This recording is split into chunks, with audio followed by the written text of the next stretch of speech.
And welcome, everybody. I'm John O'Loughlin. Welcome to McDuff Lives, and a very special evening for us here to welcome back Elana Freeland once again to our show. And to catch up with you, Elena, is always a great pleasure and a privilege.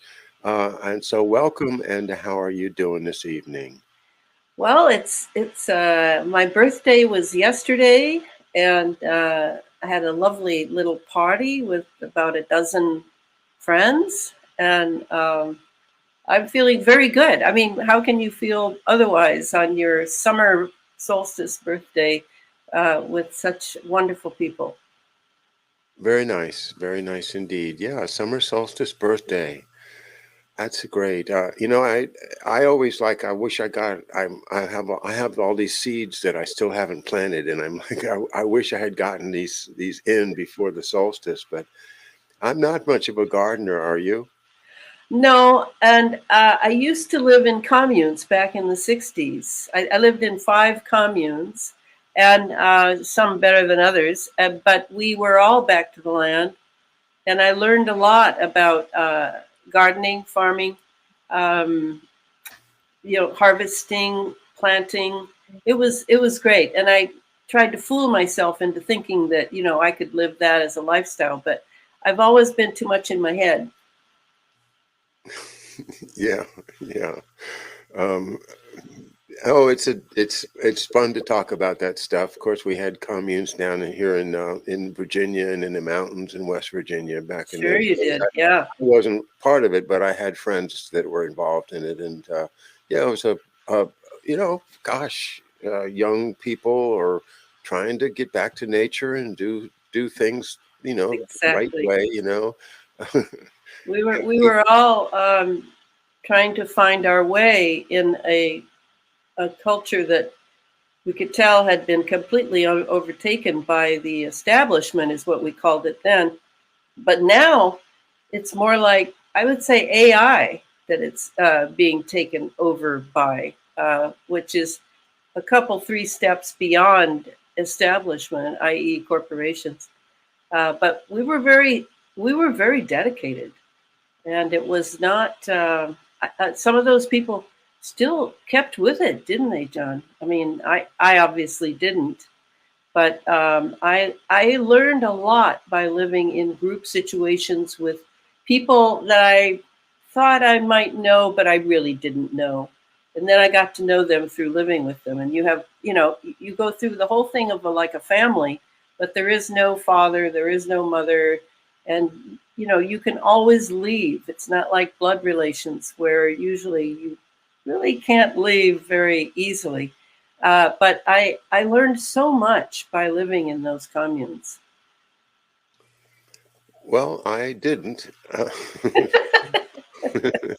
but I chased that dream in a kind of a part-time way on the weekends. Okay, you were a weekend warrior, Well, right? my version of it was just to fill in my side of that.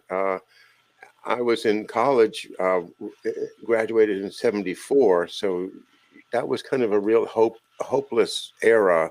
They were impeaching Nixon, and the economy was going bad, and there weren't any jobs. And what I ended up taking up the fiddle and going out into country, play fiddle in a old pasture all night long, and stay up, drinking and learning what seemed to be real traditional American roots music. And I love that. And so I still do it. I still play the fiddle. But that was my kind of equivalent of getting back to nature, was getting back to the music and trying to grab a hold of the real thing, the as the Irish say, the pure drop. And I wanted to get that, to be a part of that musical tradition that comes with 400 years of European involvement here on this continent. No, I love that kind of music, and I think you're right. That yeah, both of us were, ironically, in a way, because it was so industrialized then, and there were, as you said, the Nixon thing and all these dramas going on. But to get back to America, like the Simon and Garfunkel sang. It seemed like we were all sort of looking for those roots, and we knew that they were not going to be found necessarily in a college course. They were going to be found by hands-on experience. You with music, me with communal life, and figuring out how to educate children outside of institutions. I mean, those were exciting times, and some people are comparing them to the times now. But I find the times now, and maybe it's partially because I'm older, kind of harsh and removed from that hands-on, real life, nitty gritty experience. And so many people have the cell phones out and are living more of a virtual life because we didn't have that virtual option back then. Um, we had telephones, we had cars, but we didn't have the iPhone and computers common. And so we really seemed to me my whole generation, maybe not everybody, of course, but seems like we were desperate to get in touch with something because remember that was the era in which John Kennedy, Robert Kennedy, and Martin Luther King were murdered in the streets, and we had Vietnam, we had all those things that were gnawing at us. And I mean, I really have spent my whole life on those issues. It never went away for me. I remember people saying to me, "Oh, you'll grow up, and these things won't matter anymore." But that is certainly not the way it's gone for me. I've pursued that. Uh, I think that for me, my generation set me on the right path. At least I perceive it as the right path. How do you feel about that, John?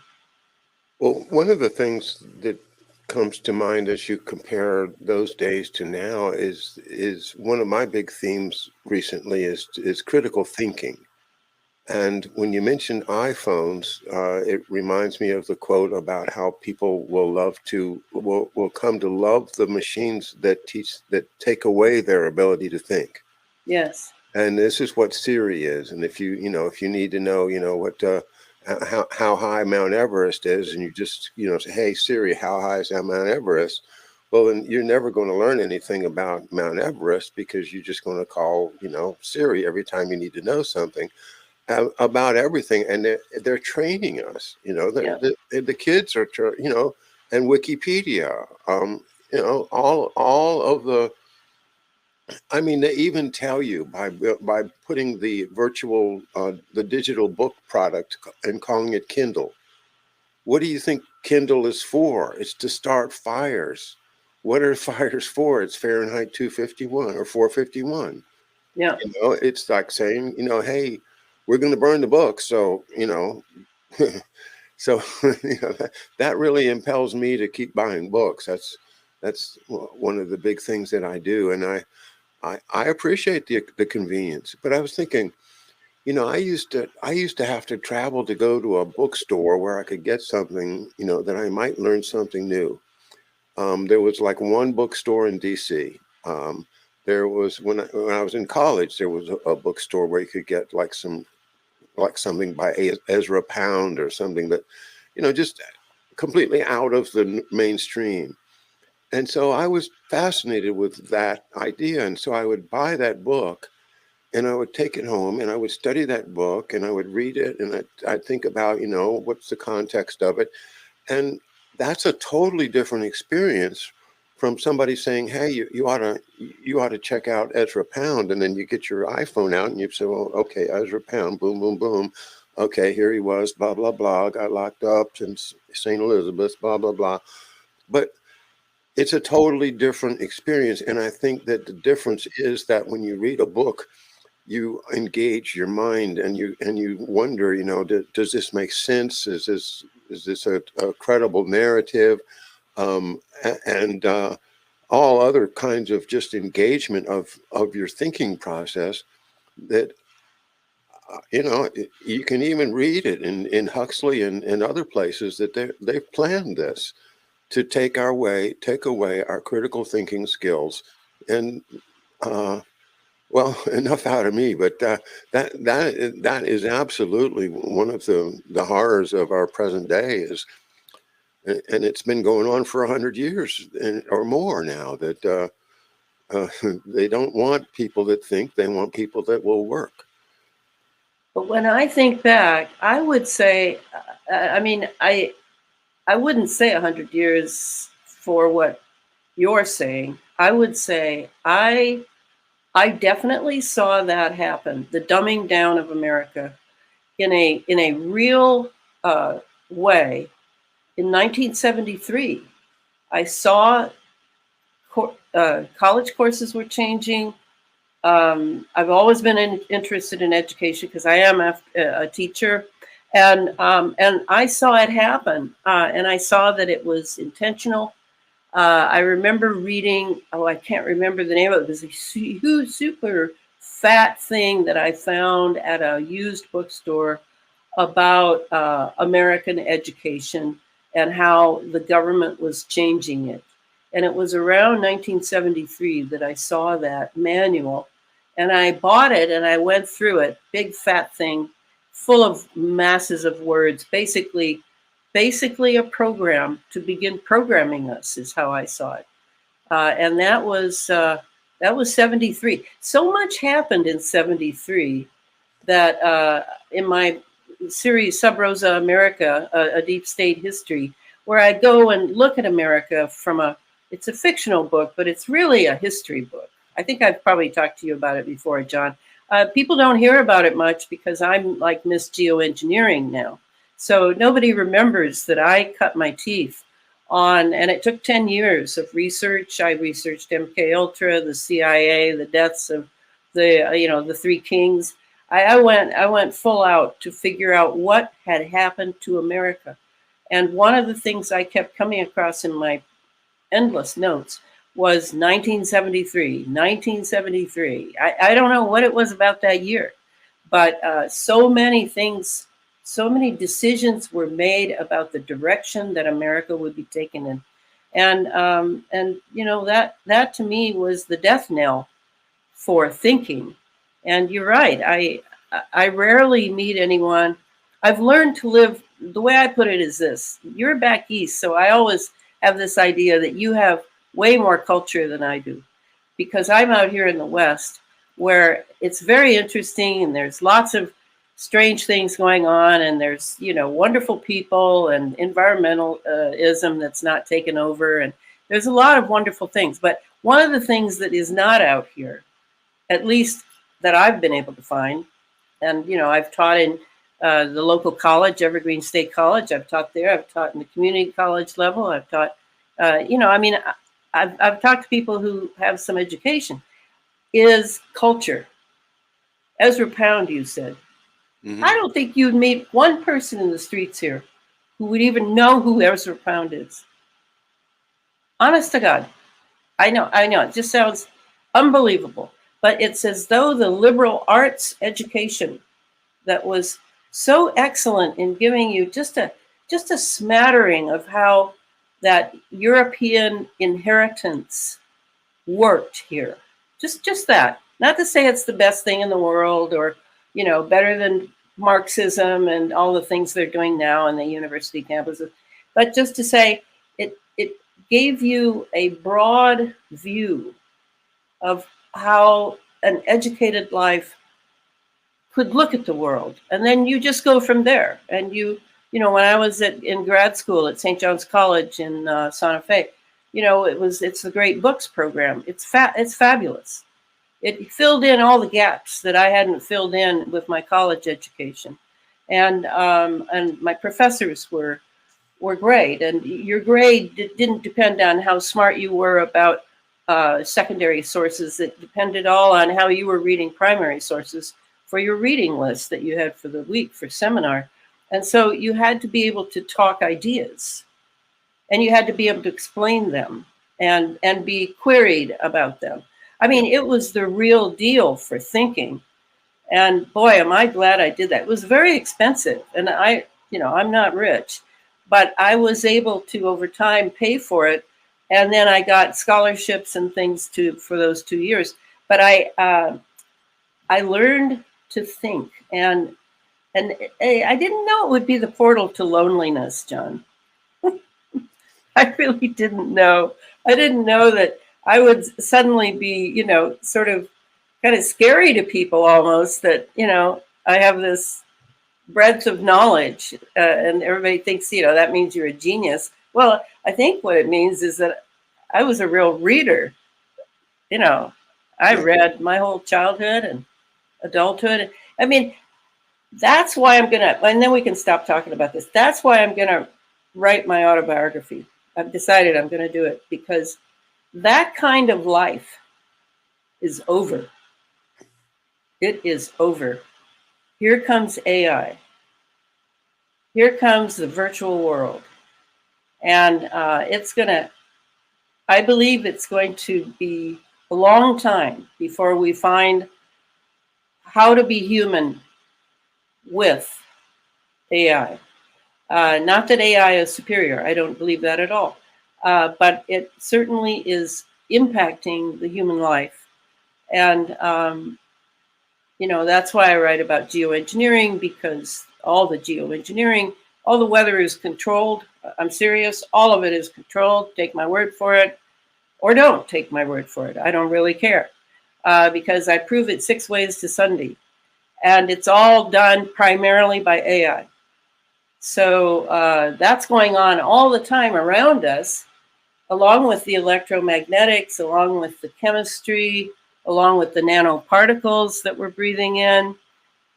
We are being changed by our environment that has already been changed. That is true.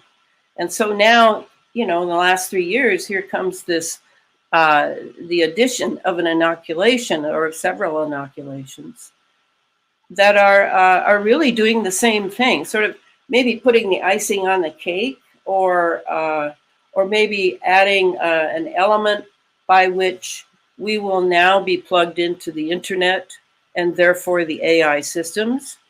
However you want to see it, this has been what's been going on for 100 years that I could easily buy, is the planning of this that is going on right now as the final phase of this first phase of what we call transhumanism.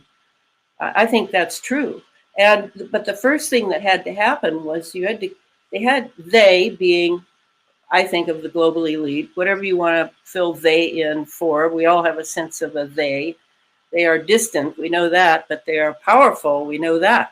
So, they have spent a lot of brain power on setting all this up. And meanwhile, taking our brain power away so that we will go along with it, either out of indifference, or we're too busy paying our mortgage, or whatever. Just that they no longer have that ideal that I think, like someone like John Locke had, a couple centuries ago, was to produce a human being who could actually think and be extraordinary in their own ordinary life. That's over. So I kind of want to write my life story, just to be one of the voices for the future to read of the very end of a period. I think that's exactly what's going on now. It's the end of a time, and it's the beginning of another time that's decidedly more edgy, to be kind, and just leave it at that. So that we are now called upon to really examine what being human means. That it's not just having a head and a couple of arms and a couple of legs and a thorax. It actually has to do with certain qualities that I believe a lot of people are just simply not going to have. So what's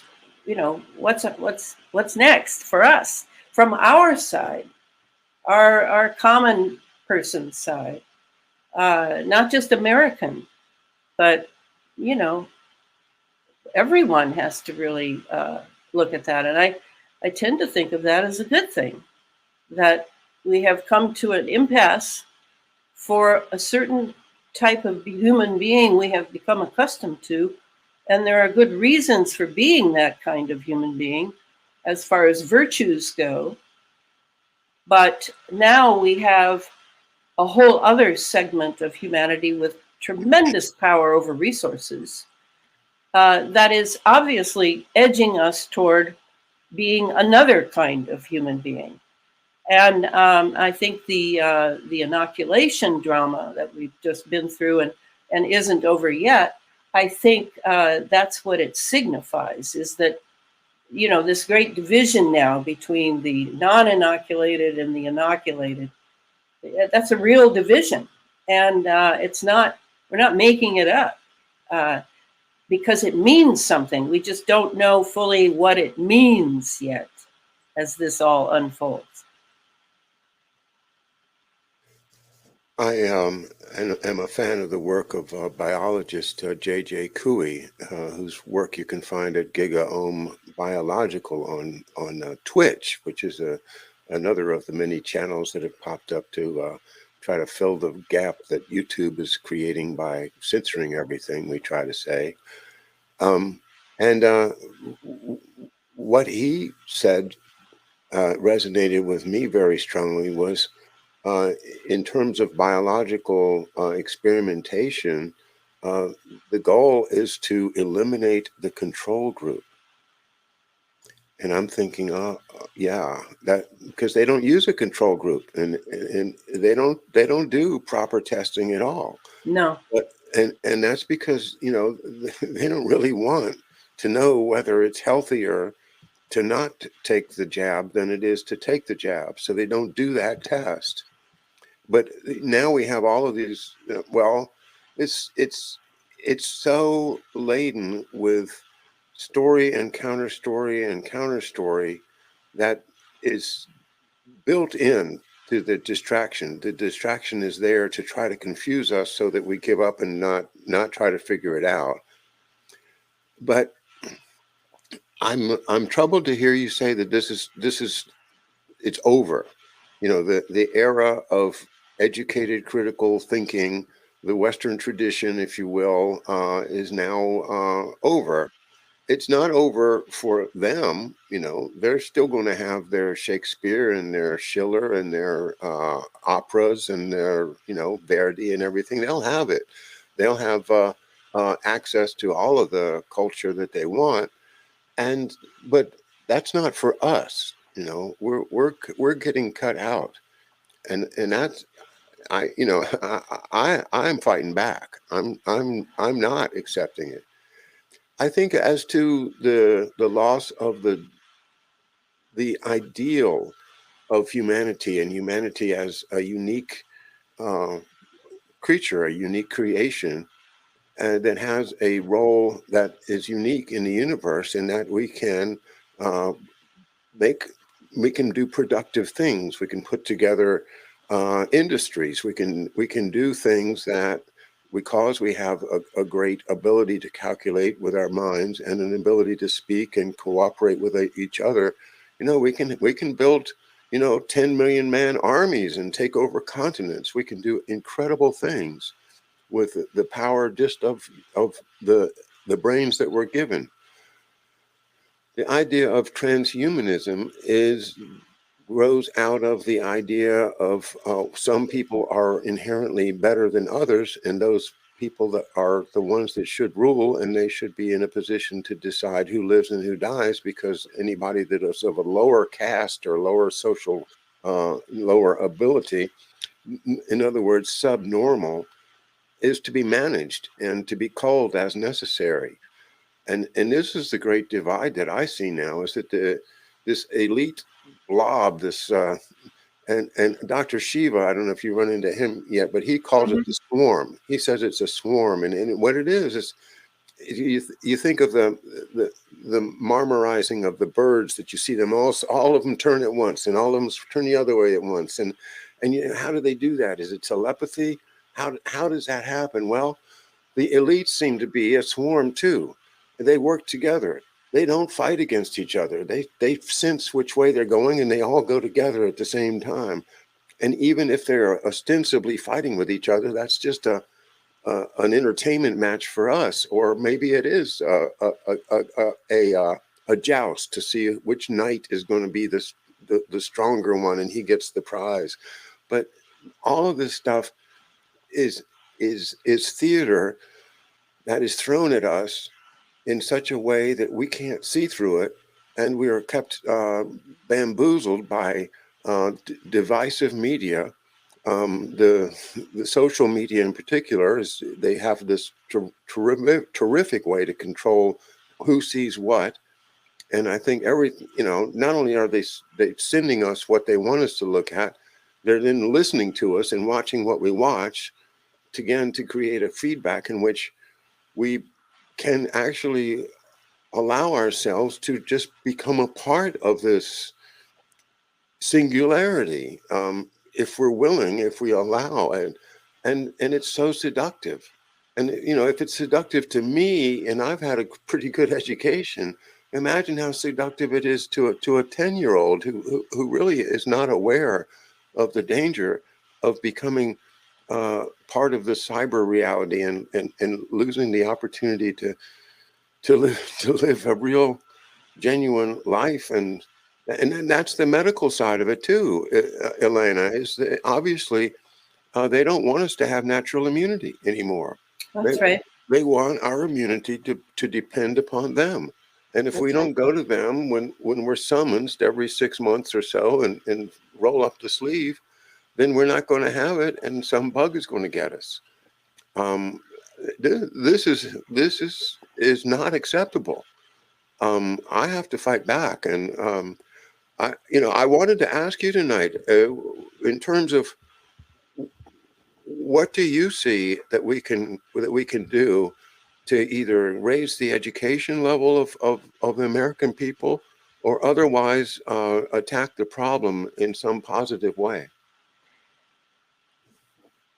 Well, you've brought up the education. I mean, we've been talking about the education angle, but there seems to be, to me, a much more insidious angle that we really haven't taken on yet at all, which is really unfortunate.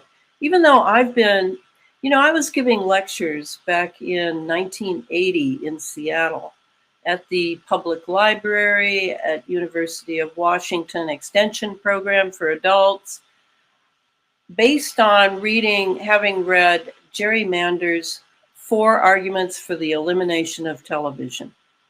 One of the greatest books on technology I've ever read. And he wrote that in 1977. He goes into looking at the quality of light on TV. At that point, it was just TV. And studying John Ott's fantastic research into light and the effect of light on the brain. Jerry Mander massacred the technology of television.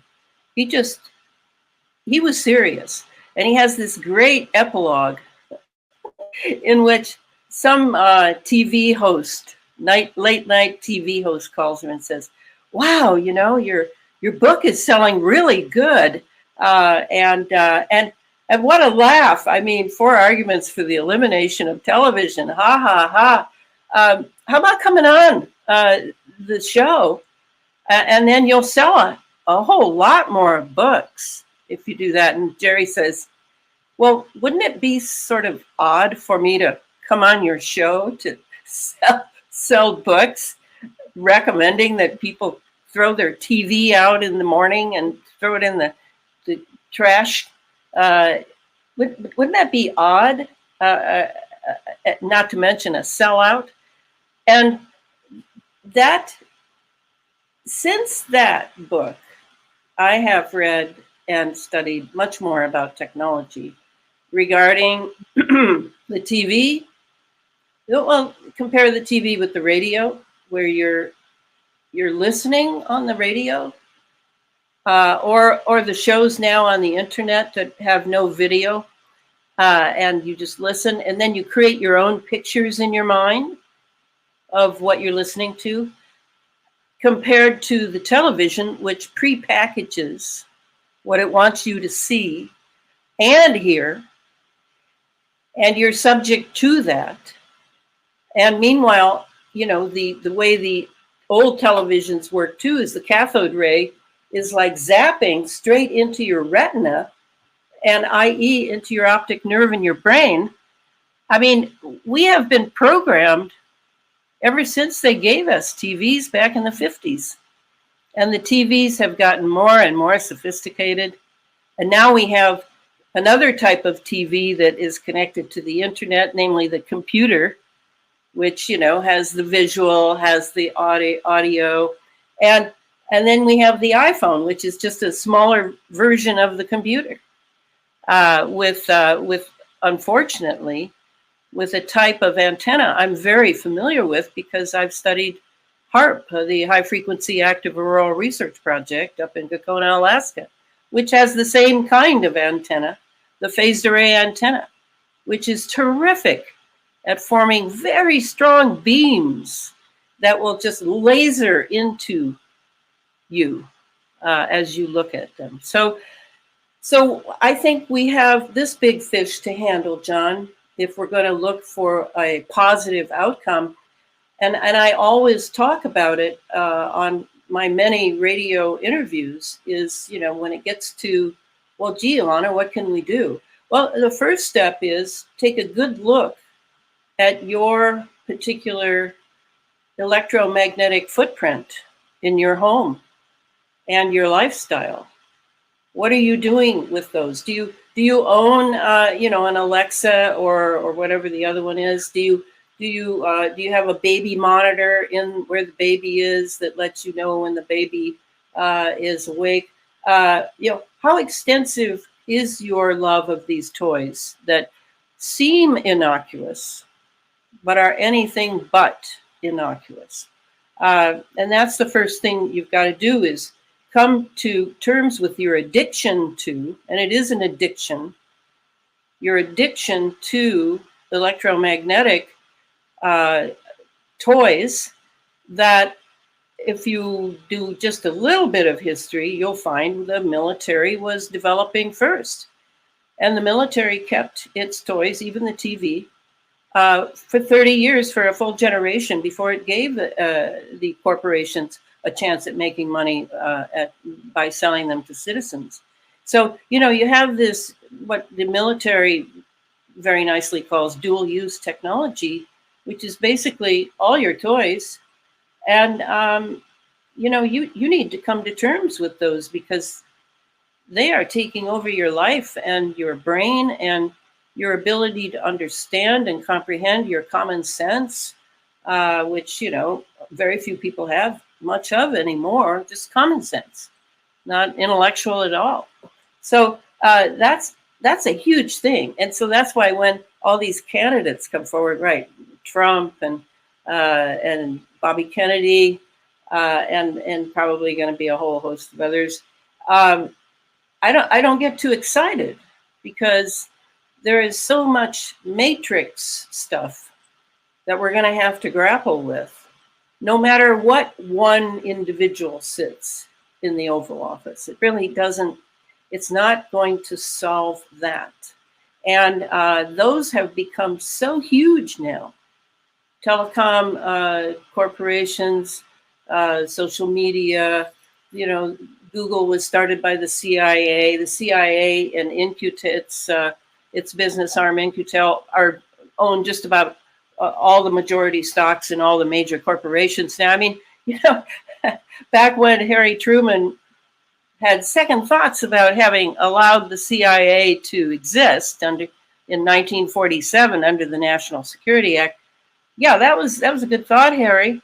I wish you had done something about it because now it's a behemoth. Now it's in everything, and one of my favorite agencies to hate. But that's the beginning, John, would be, I mean, and I'm not even talking about the chemicals and the nanotechnology purposely being dumped on us for us to breathe in, goes in our blood, goes in our lungs, goes into our bloodstream, goes straight up to the brain, and goes straight through the blood-brain barrier because those nanoparticles are so small. So, you know, I mean, the medical industry, yeah, it's a complete corporation based on corporate structure based on sickness, not health. I haven't been to a doctor since I was 13. I'm 76 yesterday, and I haven't taken an aspirin even in all these years. So, you know, for me, independence and freedom has to do first with my health, that I am responsible for my health, and that it is not about a doctor, unless, of course, I break a bone or, you know, I dislocate my shoulder or I'm in an automobile accident. Then Western medicine is terrific. But otherwise, Western medicine is pretty much a failure for health. It's a corporate structure. So, you know, there's so many things that I have good ideas for, but they require self-examination and making hard decisions, such as breaking your addiction to your iPhone. I've never owned one of the weapons myself, nor have I ever owned a television. I've found out plenty just by being attentive to other forms of communication. So that's how I feel. That's the first thing I say to people: check out the electromagnetics in your home that you depend upon. The second thing is, what about your health? Do you control your health? Are you studying for your health? Are you do you have confidence in yourself, or do you feel you too need a American Medical Association degree in order to practice medicine and make a fortune and pay big debts back from? You know, how much have you really thought about your health? And then the third thing is an inner life. I'm not telling people to be a Christian or a Buddhist or anything. I'm just saying, what about an inner life? Is this all there is? Is just stuff and these big things we have, these behemoths we have to deal with? Or is there a whole other realm that we could call upon to encourage us and to teach us what it is to be a true virtuous human being? You know, those three things, John, those are my three big, great ideas. But I rarely meet people who have the discipline that I have in order to walk the talk. It takes some backbone, some will, to be able to change habits that have been inculcated into you since you were born. I admit that, but it is surely not impossible at all. And it's quite a wonderful adventure, truthfully. Well, you're making me feel kind of ashamed. I mean, I have I guess most people get them now. They send you a screen report. Say, hey, you had 10 hours on your screen activity, averaged 10 and a half hours per day this week. I'm like, okay, well, and then I think, well, that's okay. I can do it. You know, I'm like, you know, I'm not getting addicted to it. I'm doing my work. This is what I do. I've studied. I have to watch this guy's show because he's on the cutting edge of this subject, and I've got to, you know, study this. And then, of course, me personally, I'm all over the Ukraine war. So I have like 3 different YouTube channels that I watch, you know, and I can't wait for the next report because I want to see, you know, what's happening next. And, you know, is the world going to blow up? I want to know. I want to be the first to know on my block is the World War III started. So I'm kind of addicted to that in a way. So. But you have a purpose. You have a purpose. You're not channel surfing. No. I can't stand that crap that you see though. And like if you just if you open up YouTube and you just say like, you know, just general YouTube, the stuff that you see, it's just such oh, garbage, man. So no, I and that's what they're doing. They're trying to get you to be a channel surfer, so that your mind just goes from this to this to this and this.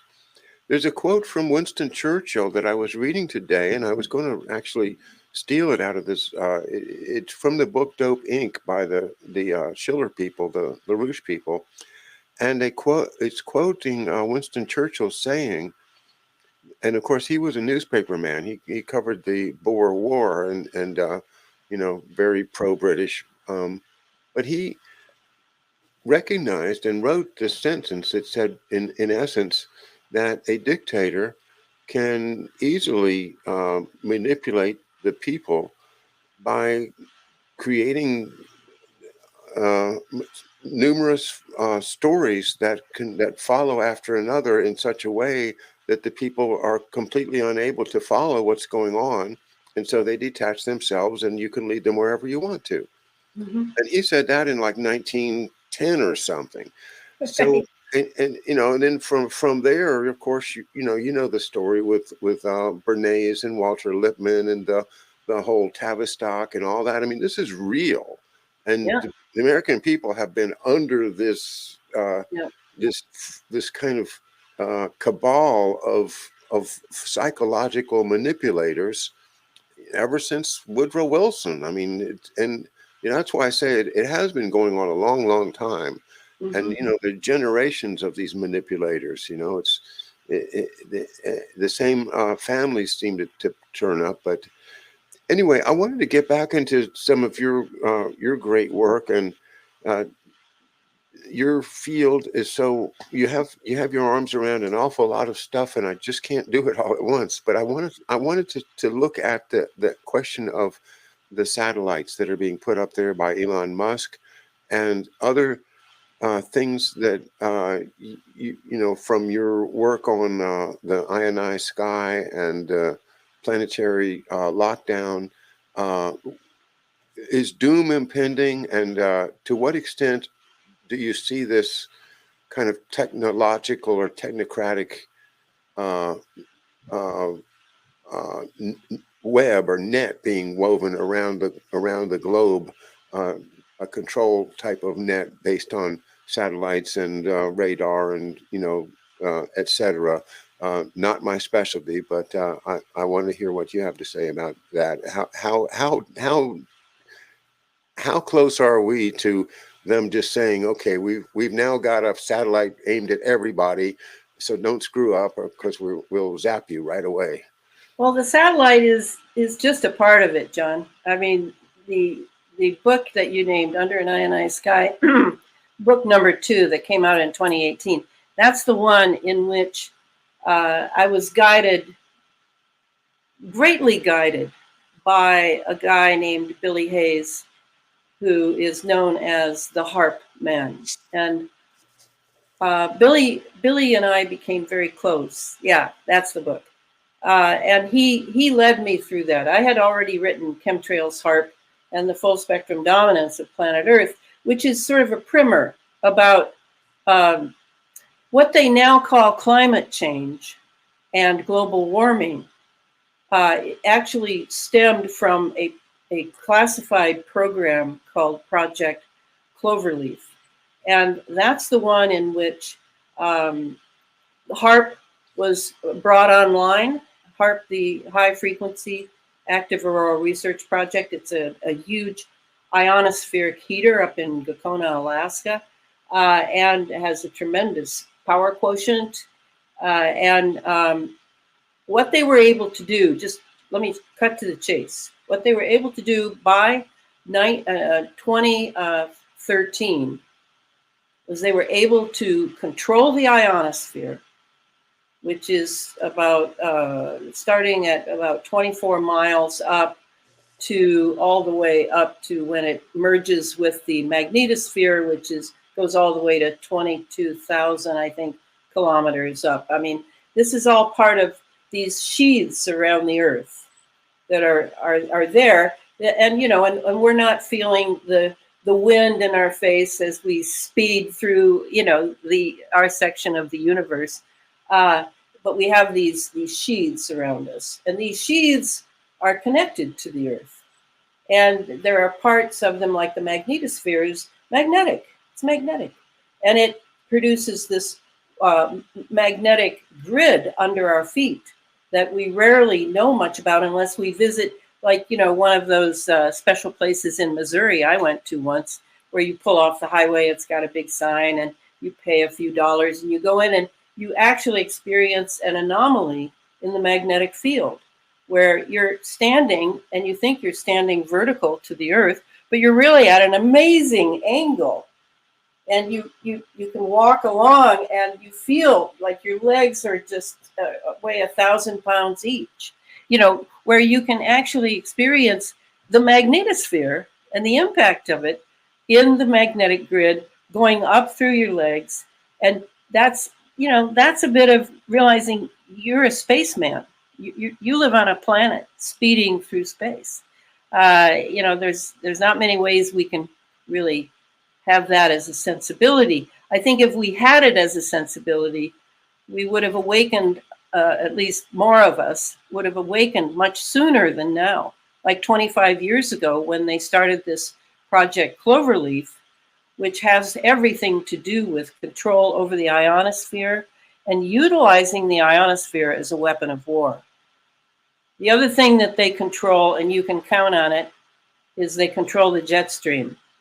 And that's how they control the weather, is really the jet stream. But there are many other components, and that would be the book I would send people to. That second book is the book in which Billy Hayes, the harp man, led me through and showed me exactly how they do it with electromagnetics, nanotechnology, and chemistry.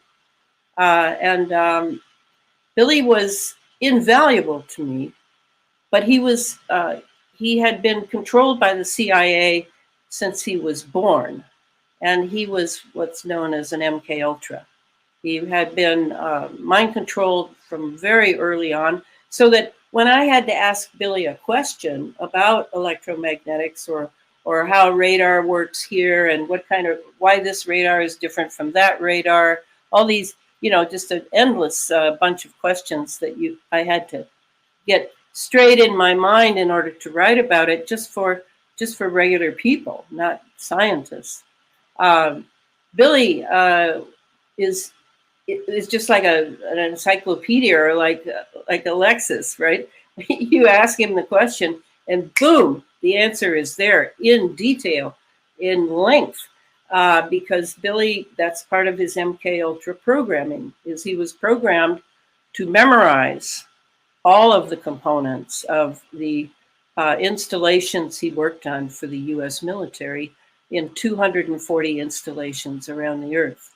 So Billy was invaluable, and I let him know that at every turn in the road. But it got to where we would go on radio interviews, and he would immediately have a grand mal seizure because his CIA friends, this is my opinion, his CIA handlers did not want him spilling all the beans on these radio shows with me. And I suppose I should count myself fortunate that I'm still alive, because it got so bad that I finally stopped doing interviews with Billy because I was afraid he would die on the air. And I just felt that it was putting both of us in danger.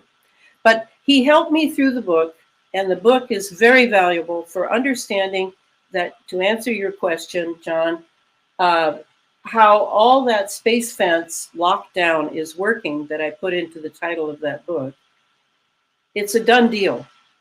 We're all plugged into it to one degree or another. And it's not like all of us are completely controlled through that, and the satellites and the radar installations and the NexRads and the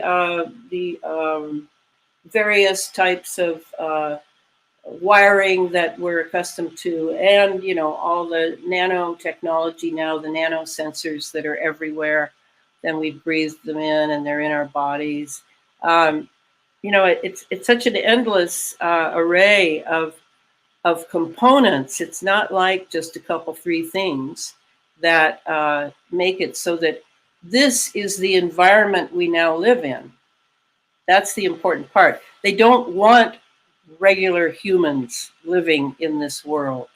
So what they did is they sort of did an epigenetic end run on the Earth by taking over the atmosphere and penetrating the Earth with masses of aluminum. It's just, the first 6 inches of soil are pretty much all aluminum. Everyone who's gardening should know that. And that we become sick in this environment because we've spent millions of years, I think millions of years, being natural human beings under Mother Nature and under the cosmos, the completely natural God-given cosmos.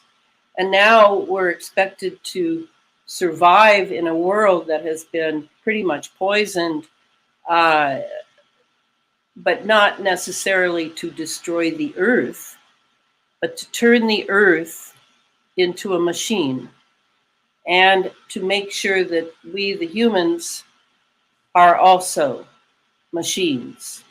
And so to me, this is the key. It isn't that they just want us all dumb and stupid and, pay out more money for our health. But I think Rudolf Steiner, as you know, I'm a student of Rudolf Steiner for many years. He says that our challenge for now until who knows when in the future is to learn a proper relationship with our machines. And right now, the geoengineering that's going on is completely an AI-run machine. And we have not even begun to deal with the AI question of life. We have AI all around us. From the street lights to the place where you go to get cash. Everything is AI now.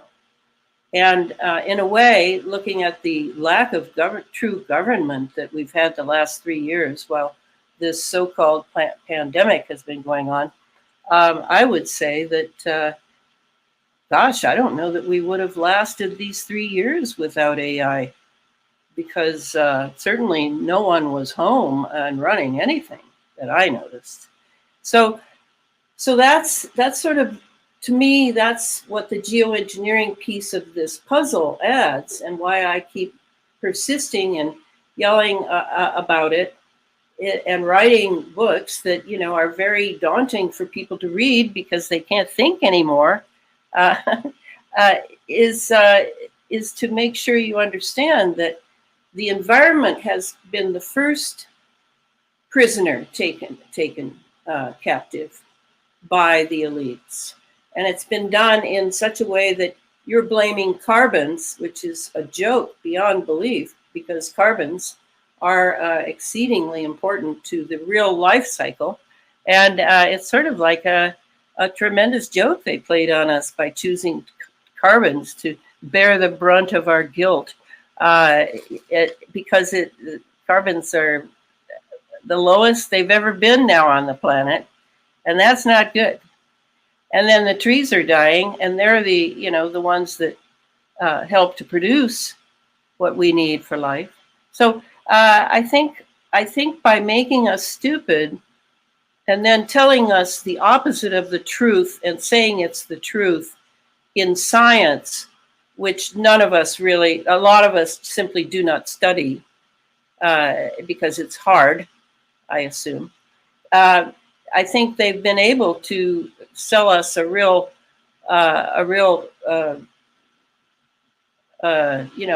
is it? What do they say? I can sell you a ranch in the middle of wherever. I think we've been taken, just like we've been taken with what's happened the last 3 years, because we're just not really paying attention. We're overwhelmed by our electromagnetic situation. We're all plugged in. There's all this, constant distraction, all the political nonsense. Meanwhile, the technology has taken over. I see it, in a sense, yes, but also in a sense, it's a fraud. It's kind of like the big blue chess playing computer that somehow eventually was able to beat Bobby Fischer or whatever. They crossed the big watershed in computing was now this computer can beat the best human chess player, but it's not true. That computer is not thinking. It's just comparing a whole huge database of prior games and who did what and whether they got a good result or not. And it does it in a very fast time. And it looks like it's a genius. But no, it's just doing a whole lot of digital calculations in a very, very short time. Now, in terms of the AI running the world, I think that's right, because if you look at people like Larry Fink of BlackRock, who's been quoted famously today as saying, "Yes, we do run the world." Well, these are computer programs. These Yeah. are these are computer programs that are going to pick winners and losers based upon the big picture of how do you make the most money for the most important stockholders, the ones that are the real money behind the money. They're the ones that we want to make sure and makes money, and absolutely no regard whatsoever for the losers. The losers are losers. It's like ancient battles, where if you lose, well, you're either going to die or you're going to be my slave. You lost the battle. That's Mhm. the result. You die. Well, they're fighting this battle behind the scenes with secret weapons that we don't even see. But I'm fighting back, Elena. I'm not going to let them get away with it. I, Mhm. I, your revelations and the way that you're able to communicate with people is really priceless. And you've got these three books, but then you had a series, I think, of 5 history books before that, right? Well, Um, that was 4 books of the Sub Rosa America, a deep state history. And like I said, I chose to do it in a fictional format, primarily, John, because I got sick and tired of hearing NBC, ABC, CBS, and Newsweek, Time Magazine telling me that the 60s generation was just about sex, drugs, and rock and roll. That is nonsense. That's worse than nonsense. It's not true. The generation I hooked up with and was, I believe, part of the phalanx of, as we were trying to figure things out as quickly and deeply as we could, we were interested in spiritual quest, like, King Arthur and the Knights. We had a high ideal of what humanity is. And we were trying to get back to the land, to get back to nature, because we must have been prescient about the coming of the advent of AI and virtual reality. We were a brotherhood. We had long conversations deep into the night, long walking sessions, smoking lots of bad cigarettes and drinking bad coffee as we discussed Bergman films to figure out what life was for, what humanity is for. That's the 60s generation I write about in Sub Rosa. Those are the ones I knew. And they're all based on people. All the characters are based on people I knew. And then I have an 86-page partial bibliography on my website, elanafreeland.com, where I tell you just maybe 40% of the books I read in order to write that series. So yes, it is an important series. It's not the technological. And I wanted to tell you, John, I hadn't told you this. I was approached about a year ago by Inner Traditions and Barron Company. They're the ones who published, if you remember it, the Dancing Woolly Masters and the Tao of Physics long ago in Berkeley. yeah. Now they're in Vermont, and they're still cranking out books. And they approached me and said that they had been watching me for a while and that they would love it if I would write a second edition to the most recent book, which is Geoengineered Transhumanism, how the environment has been weaponized by chemicals, electromagnetism, nanotechnology for synthetic biology. But they wanted me to write it in 2 books. They said it's just too overwhelming, 650 pages and $50 a book. It's too much. So I've agreed to write 2 books, one primarily on geoengineering, and then the other one primarily on the synthetic biology. And I've finished the geoengineering one. It's in the editing room now. And now I'm writing the synthetic biology book, which will be very different because from the time that book was published in October 2021, a lot has changed. A lot has come down the pike. So I'm writing pretty much a completely different synthetic biology book.